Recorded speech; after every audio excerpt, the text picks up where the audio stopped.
खाटू श्याम बाबा, जिनका असली नाम श्याम सुंदर है। उनकी कहानी महाभारत के समय से जुड़ी हुई है। इन्हें भगवान श्री कृष्ण का रूप माना जाता है और उनकी पूजा मुख्य रूप से राजस्थान के खाटू स्थान पर होती है। खाटू श्याम बाबा की कहानी बहुत ही प्रेरणादायक और धार्मिक दृष्टि से महत्वपूर्ण है, जो वेद, पुराण और शास्त्रों में वर्णित है। खाटू श्याम बाबा का संबंध महाभारत के एक प्रमुख योद्धा से है, जिनका नाम बर्बरीक था। बर्बरीक एक महान योद्धा था, जो अपनी दिव्य शक्तियों के लिए प्रसिद्ध था। वह अपने गुरु भगवान श्री कृष्ण से युद्ध की कला सीखने आया था। भगवान श्री कृष्ण ने उससे कहा कि अगर तुम्हारी इच्छा हो तो तुम महाभारत के युद्ध में शामिल हो सकते हो। बर्बरीक ने भगवान श्री कृष्ण से पूछा, हे भगवान, मुझे यह बताइए कि मैं किस पक्ष से युद्ध करूंगा, पांडवों की ओर या कौरवों की ओर। भगवान श्री कृष्ण ने कहा, तुम में इतनी शक्ति है कि तुम दोनों पक्षों से युद्ध में विजय प्राप्त कर सकते हो। तुम्हारे पास एक दिव्य धनुष है, जिससे तुम एक साथ 3 बाण चला सकते हो और पूरे युद्ध को जीत सकते हो।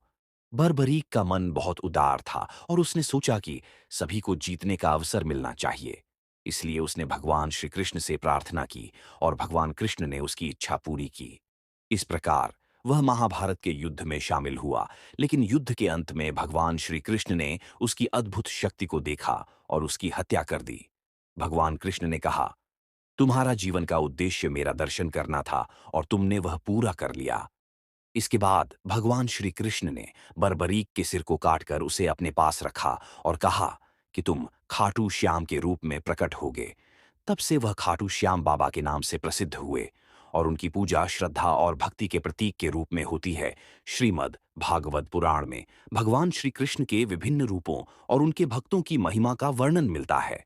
बर्बरी की कथा भी इस पुराण में वर्णित है, जिसमें भगवान श्री कृष्ण ने उसकी आत्मा का उद्धार किया।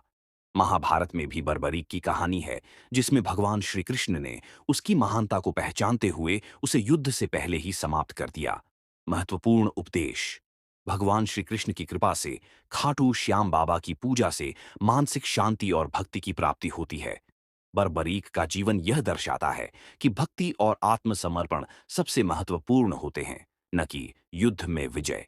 खाटू श्याम बाबा की पूजा हमें यह सिखाती है कि हमें अपनी श्रद्धा और भक्ति को भगवान के प्रति समर्पित करना चाहिए।